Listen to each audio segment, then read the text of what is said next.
श्रियकान्ताय कल्याणनिधये निधयेतिनाम् श्रीवेङ्कटनिवासाय श्रीनिवासाय मङ्गलम् लक्ष्मी सविभ्रमालोक सुभ्रूविभ्रमचक्षुषे चक्षुषे सर्वलोकानां वेङ्कटेशाय मङ्गलम् श्रीवेङ्कटाद्रिशृङ्गाग्रमङ्गलाभरणाङ्गये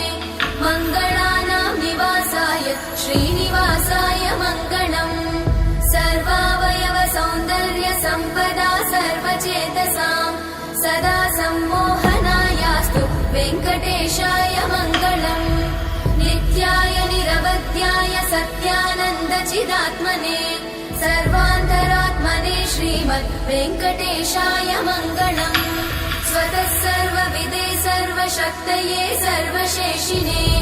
सुलभाय सुशीलाय वेङ्कटेशाय मङ्गलम्।